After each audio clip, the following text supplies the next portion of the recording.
যেটা প্রত্যেক মানুষের জীবনে খুবই প্রয়োজন।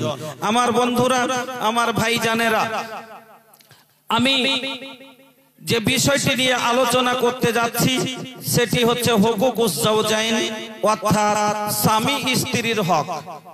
একজন স্ত্রীর উপরে তার স্বামী কি কি হক রাখে এবং একজন স্বামীর উপরে একজন স্ত্রী কি হক রাখে আমরা জানি না, যার কারণে আজ আমাদের সংসারে অশান্তি ছাড়া শান্তি নাই। আজ কাউরির বউ আটকে আছে, তো কাউরির তালাক হচ্ছে, তো কাউরির কেস চলছে, তো কাউরির মাসে খালি 3 বার বিচারি বসছে। বউ আনার পরে মেয়ের ব্যাপারে আল্লাহ রাব্বুল আলামিন সূরা রুম 21 পারা আল্লাহ রাব্বুল আলামিন বলছেন, ওয়ামিন আয়াতিহি আন খালাকা লাকুম মিন আনফুসিকুম আজওয়াজাল লিতাসকুনু ইলাইহা ওয়া জাআলা বাইনাকুম মাওয়াদ্দাতাও ওয়া রাহমা ইন্না ফি যালিকা লাআয়াতিল লিকাওমি ইয়াতাফাক্কারুন। আল্লাহ এই আয়াতের মধ্যে মেয়েদের ব্যাপারে বললেন, মেয়েরা হলো পুরুষের তৃপ্তির জন্য, শান্তির জন্য তৈরি করা হয়েছে। মেয়েদেরকে কেন তৈরি করা হয়েছে? স্বামীর শান্তি, তৃপ্তি, সুকুনের জন্য, আরামের জন্য।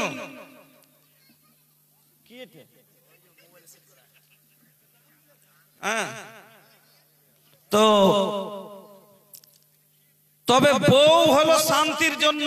তো আপনি আমি কতটা স্ত্রী নিয়ে শান্তিতে আছি নিজে নিজে সবাই বুঝতে পারছি।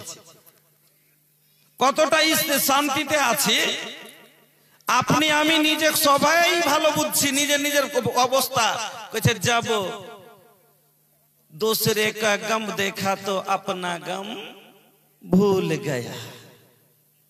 আমি মনে ভাবছিলাম আমি সব থেকে কষ্টতে আছি, কিন্তু যখন অন্য লোককে দেখলাম তো আমি নিজের কষ্টই ভুলে গেছি।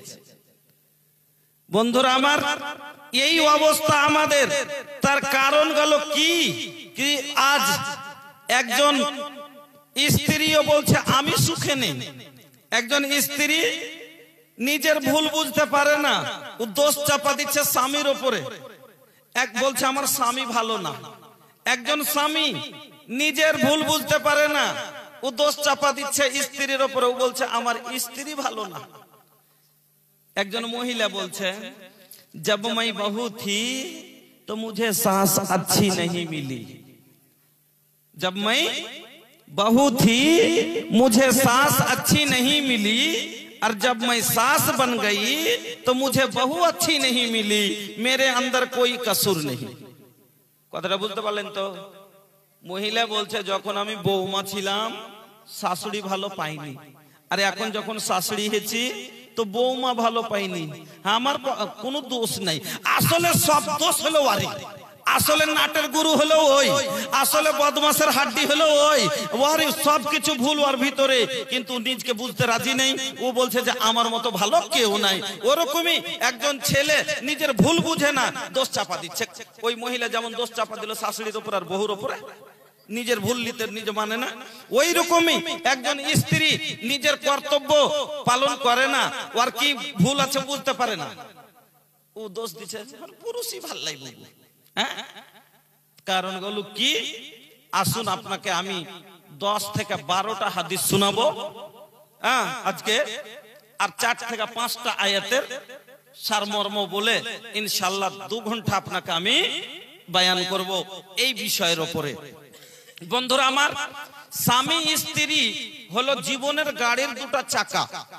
ভালো করে আমার আগে ভঙ্গিমাতে বুঝেন, পরে হাদিসটি শোনাচ্ছি। স্বামী স্ত্রী মিলে চলে সংসারের গাড়ি, ঠিক না?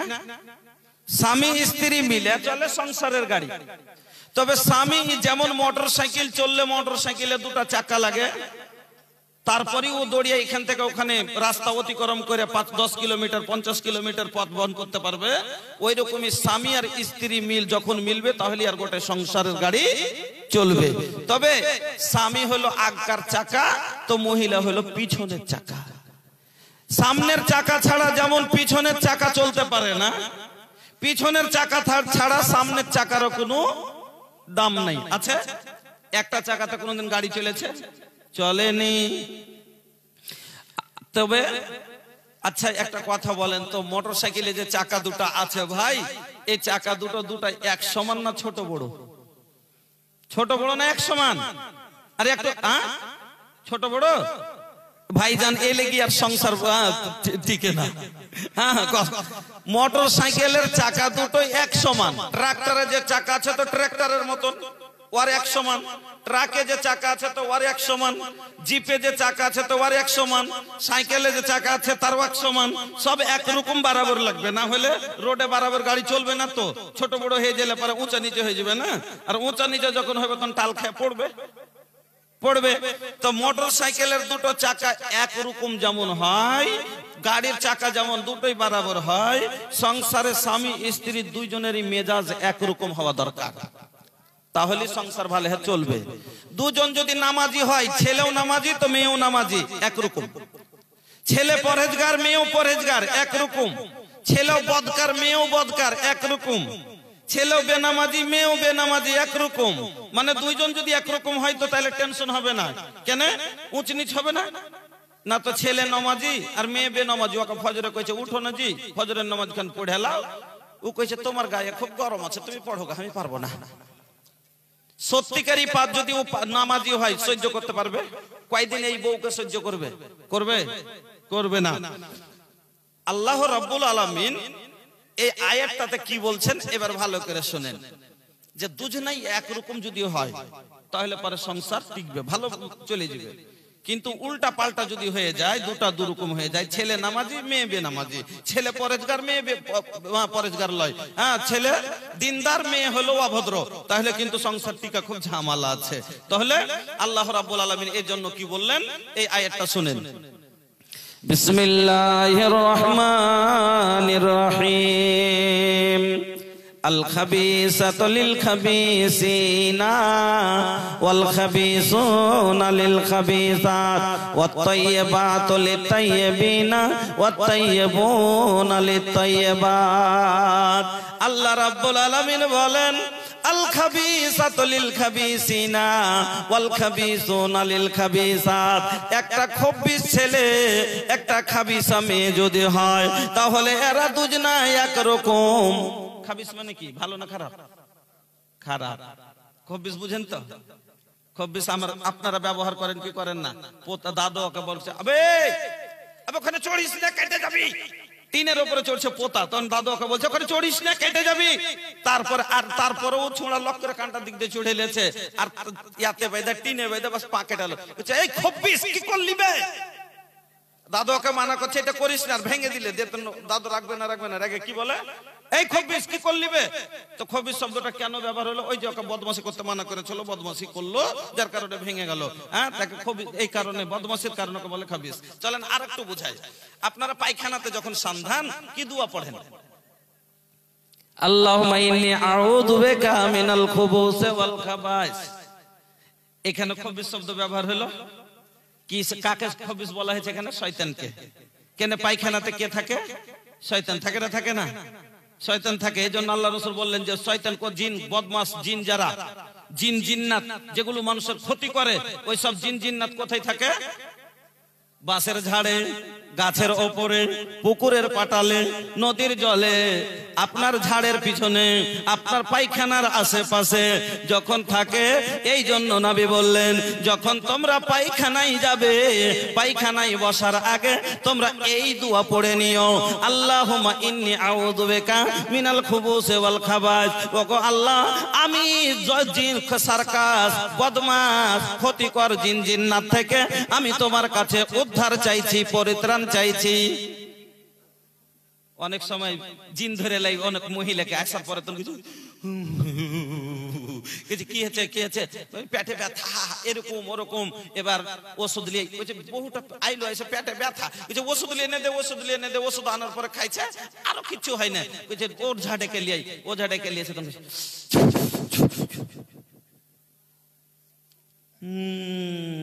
এটা হাওয়া বাতাসে ধরলেছে জি, হাওয়া বাতাসে ধরলেছে। এবার তখন কইছে একটু নিমের ডাল নিয়ে এসো তো। নিমের ডাল দিয়ে তখন ওকে 3-4 বাড়ি দিয়েছে। আজ পর্যন্ত আমি এই জিনিসটা বুঝে উঠতে পারলাম না যে মানুষ নিমেরই ডাল দিয়ে কেনে ঝাড়ে। বইয়েরও অন্য গাছে তো আরো পাতা আছে, তো ওই পাতা দিয়ে ঝাড়ে না, শুধু কেন নিমেরই পাতা দিয়ে ঝাড়ে? আমি এই জিনিসটা বুঝে উঠতে পারলাম না গো। ওই কাঁটা নেই তার লাগে না, তিতে লাগে তার ভূতকে তার লেগে পালিয়ে যায়। হ্যাঁ, নিমের খালি কাঁঠালের পাতাতে তো কাঁটা নেই, কাঁঠালের আমের পাতাতে তো কাঁটা নেই। হ্যাঁ, যদি এর মানে যে ভূতকে তিতে লাগে তখন পালায়, যদি তিতেতে এত পালায় তাহলে বইয়ের পাতার ডাল দিয়ে যদি দুচের বাড়ি দিলে তো কাঁটাতে ফুঁড়লে আরো ব্যথাতে পালিয়ে যাবে ভোগ করে। হ্যাঁ, মানুষের আকীদা একটা বানিয়ে নেওয়া, একটা আকীদা। এবার ও 3-4 বাড়ি নিমের ডাল দিয়ে দিয়ে তখন যখন দিয়েছে তখন গেছে তখন ও বহলিতে শুরু হয়ে তখন কইছে কোনটা পালি না, তো পায়খানায় গেছিল তখন পাইছি। তো বেশিরভাগ বলে না পায়খানায় গেছে তখন পাইছি। এই জন্য আল্লাহ রাসূল বললেন যে তুমি খাবিস। আচ্ছা, যখন যাকে শয়তান লেগে যায়, জিন জিন্নাত লেগে যায়, তখন ওকে কষ্ট দেয় না সুখে রাখে? কষ্ট দেয়, বদমাশি করে, ওর পেটে লাগায়, পায়ে ব্যথা দেয়, তার মাথা আবল তাবল করে, কাপড় খুলে ফেলে দেয়, তার জন্য তার সার্কাসি করে, বদমাশি করে, এই জন্য তাকে খাবিস বলা হয়েছে। আমার বন্ধুরা, আল্লাহ রাব্বুল আলামিন বলেন আল খাবিসাতু লিল খাবিসিনা ওয়াল খাবিসুনা লিল খাবিসাত। এবার মধ্যখানে একটা কথা কিন্তু মনে পড়ে আলা। আচ্ছা, যখন পায়খানাতে ঢোকা দোয়া বললাম, তো পায়খানা থেকে বের হওয়া দোয়াটাও বলে দিই নাকি? আচ্ছা, পায়খানা থেকে বের হন তখন কি দোয়া পড়ে? গুফরানাকা। এর মানে কি? এর মানে কি জি ভাই? গুফরানাকার মানে কি? গুফরানাকার মানে হলো আল্লাহ তুমি আমাকে ক্ষমা করো। কথা বুঝবেন, খুব দামি কথা বলছি। গুফরানাকার মানে হলো আল্লাহ তুমি আমাকে ক্ষমা করো। তো মানুষ যখন কোনো ভুল করে তখন ক্ষমা চায়। কথা বুঝছেন তো? মানুষ কোনো ভুল করলে ক্ষমা চায়। আমি পায়খানাতে গেলাম আর পায়খানা থেকে 10 মিনিট পরে বেরিয়ে বলছি গুফরানাকা, আল্লাহ তুমি আমাকে ক্ষমা করো, তো এর মানে পায়খানাতে কিছু করেছি? এর মানে পায়খানাতে কোনো ভুল করেছি, না হলে ক্ষমাটা কিসের চাইলাম? বুঝবেন না? বুঝবেন না কথাটা? যে আমি ভালো মানুষ, পায়খানায় গেলাম আর পায়খানা থেকে বের হয়ে আল্লাহকে বলছি গুফরানাকা, আল্লাহ তুমি আমাকে ক্ষমা করো, তো ক্ষমাটা আমি কিসের চাইলাম? এর মানে পায়খানাতে ঝগড়া করেছি, গাল দিয়েছি, না চুরি করেছি, না জেনা করেছি, না মদ খেয়েছি, কি করেছি পায়খানার ভিতরে যে ক্ষমা চাইলাম গুনাহ থেকে? বুঝবেন কথাটা? আচ্ছা বলেন তো, যখন মানুষকে যখন পায়খানা চাপ পায়, সে শান্তিতে থাকে না অশান্তি ভাবে? অশান্তি, এত অশান্তি মনে হয় যদি কড়া হয়ে পায়খানা চাপ পেলায়। ওই সময়তে বাবা যদি বলে আইরে বেটা আমি মরে যাচ্ছি, 3 বিঘা জমি তোকে বাজারের লিখে দিব, আই গো খাতা কলম লিয়া আই তোকে লিখে দি। বন্ধুরে, সত্যি করে বলেন তো, জমি লিবেন না আগে পায়খানা যাবেন? সহ্য করার মতন নাই, যদি পারলে সহ্য করবে, এমন হয়ে চাপ পেয়েছে যা সহ্যই হয় না। আচ্ছা বলেন তো, জমি লিখে দিল, লিবে না? কি বলবে? হ্যাঁ বলতে কি না লো বাবু হো পাইলা তনি হাগি के आवे छी तब दिया लिखी के। हैं बाबू पहले हागल दे हमरा तब दिया लिखी के। বন্ধু আমার, তাহলে কত অশান্তি মনের ভিতরে হয়, কত পেটে যন্ত্রণা হয়, কত কষ্ট হয়। ওই সময়তে বউ যদি বলে এসো গো কালুর বাপ, বিরিয়ানি গরম গরম জুড়িয়ে যাবে, দুটো খেয়ে নাও, বলবে রাখ তোর বিরিয়ানি, আগে আমাকে যেতে দে। আমার বন্ধুরা, এবার পায়খানায় বসে গেলাম, পায়খানায় বসার পরে সব কষ্ট আল্লাহর হুকুমে আমার রাস্তা দিয়ে ক্লিয়ার হয়ে গেল। আমি এত আনন্দ পেলাম, আর আমার পেটে যন্ত্রণা নাই, সব কষ্ট দূর হয়ে গেল। আচ্ছা বলেন তো, যখন কোনো আনন্দ পাওয়া যায়, আলহামদুলিল্লাহ পড়া দরকার না দরকার নয়? তবে পায়খানার ভিতরে আলহামদুলিল্লাহ পড়তে পেরেছিলাম, পড়া যাবে? যাবে না। এবার এক বলুন তো, এই জন্য আল্লাহ রাব্বুল আলামিনের নবী বলছেন, বাথরুম থেকে বের হওয়ার পরে গুফরানাকা পড়ো, যে আল্লাহ তুমি তুমি আমার এত কষ্ট দূর করলা, তবে আমি তোমাকে ডাকতে পারিনি, আমাকে তুমি ক্ষমা করো। বুঝতে পারলেন কথা? 2 নম্বরে আল্লাহর পাকের নবী বলছেন, বন্ধুরে আমরা 10 মিনিট যখন পায়খানায় থাকলাম, বলুন তো আল্লাহর নিয়ামত আমরা ব্যবহার করেছি না করিনি? আল্লাহর নিয়ামত ব্যবহার করেছি? এই 10 মিনিটের ভিতরে আল্লাহর কোন নিয়ামত দরকার পড়েছে? পড়েনি। যে পায়খানা যখন গেলেন, কার চোখ কার লাইটে গেছিলেন? আল্লাহর দেওয়া লাইটে। পায়খানায় গেলেন, এই পা দুটো যদি না দিতেন আমার আল্লাহ, কাপড়ে এই পায়খানা করে বসে থাকতেন কিনা? পঙ্গু করে রাখলে আমার আল্লাহ, কাপড় খারাপ করে বসে থাকতেন কিনা? লোকে ঘৃণা করতো কিনা? বৌমা বলতো হঠাৎ বুড়াকে বাড়ি থেকে টাইনা ফেল, স্ত্রী বলতো ইয়ার জ্বালা সহ্য করা যায় না, বেটা বলতো কম করে খেতে দে, একটু বেশি করে দাওয়াতে এত পায়খানা করছে। বন্ধুরে আমার আল্লাহ রাব্বুল আলামিন এই পা দুটো দিয়েছে, হেঁটে চলে গেলেন। এবার পায়খানা পরিষ্কার করার পরে হাত যদি পায়খানা করার পরে পরিষ্কার করার দরকার পড়ে কিনা, আমার আল্লাহর দেওয়া হাত ব্যবহার করেছেন কিনা? যদি না থাকতো হাতটা পরের মুহতাজ হতেন কিনা?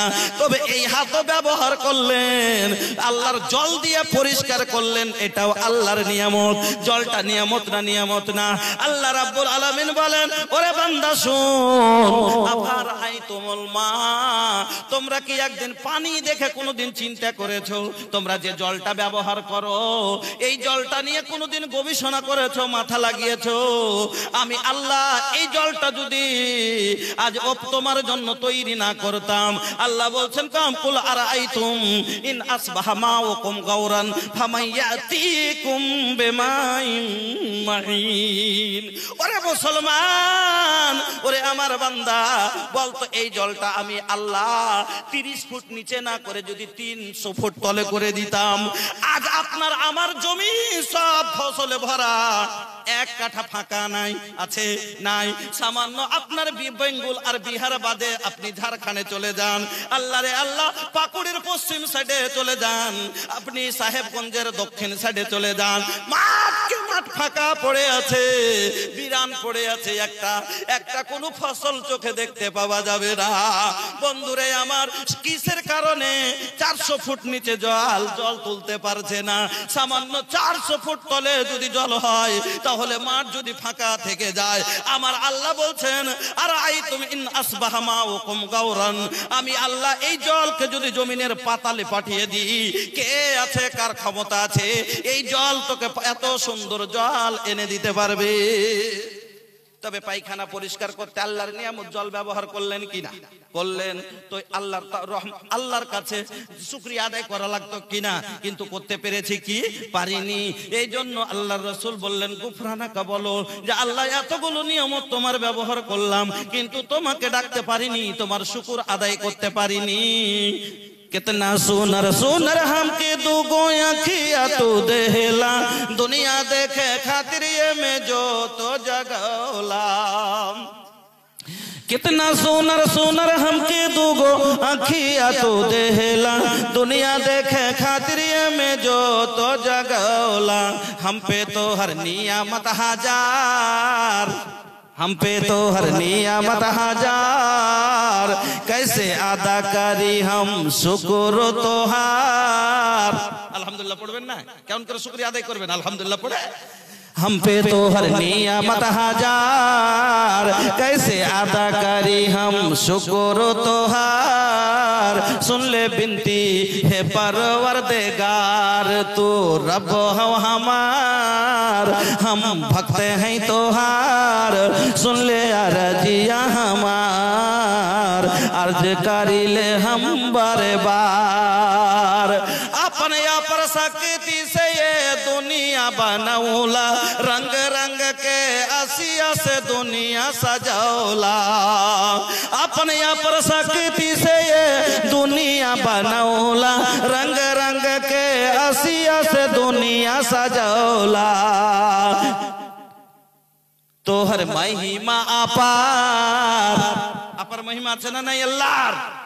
तोहर महिमा अपार, दुख मुसीबत में करेला तो हमो के उद्धार। सुन ले बिनती है परवरदिगार, तू रब हो हमार हम बंदा है तोहार, सुन ले बिनती है परवरदिगार। এই জন্য গুফরান লেখা পড়া যায়।